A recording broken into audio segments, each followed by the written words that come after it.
Gentlemen, fantastic to be here after the most magnificent 2 weeks of golf in Grange.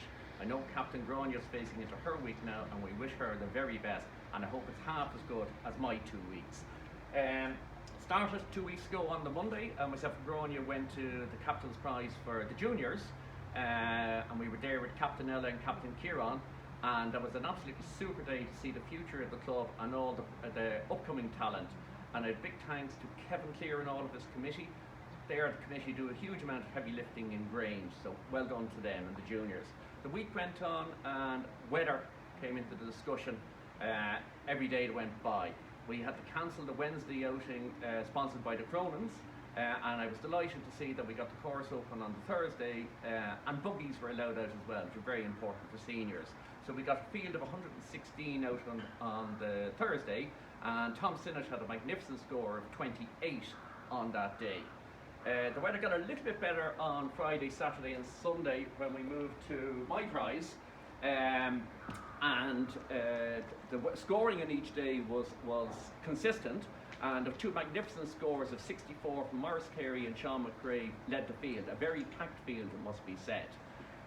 That got us into the second week, and we had a good night here on the Wednesday when a number of past Captain's Prize winners were around the place at Usheen's sponsored event, and we had the likes of Brian Williams who'd won twice, Paul O'Neill who'd won twice, just people up here playing casual golf.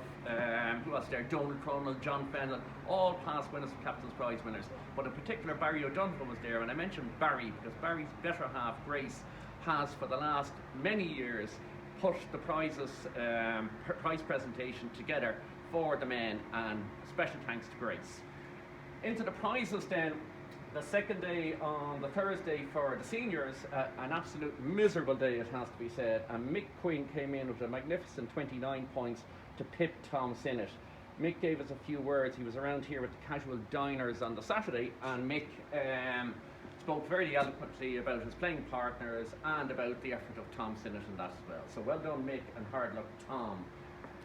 When we moved into my prize on the Saturday, we gave a much stiffer test to the members, and you can see that the highest score was a net 68 on the day. There was two of them. Bar for that, everybody was over 70, and it was a very exciting day where Mick Cronin Jr. was leading after 9, and himself, Sean McRae, Maurice Carey, Alan Chapman, Noel Dever were nip and tuck for a good few holes. Then Maurice Leo came in with a 136 clubhouse leader for a long while, and we knew that Sean needed a 6 coming down 18, Sean McRae. He was the only one still standing. We knew as well that Sean had gone into the trees on the left with his drive. He chipped out, we saw him, or I saw him as the only one allowed to see him. He had a slash at the green, got over the river, duffed the chip, put the other one up stone dead and sunk it to the cheers of the assembled diners.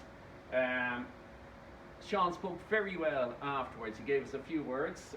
We couldn't have a prize giving, but Sean said a few words. And Maurice Leo also spoke very well, and great credit to his family. The other winners on the day were juniors, Kieran T. Murphy. Kieran had a great score of 139. I think it's the second year winning the juniors. Leading intermediate was Carl Byrne with a score of 140. And the other notables there, Tony Frew, past captains. Tony had a great score of 142, needs to be mentioned as well. And the gross, Dec O'Neill at 143 is another great score.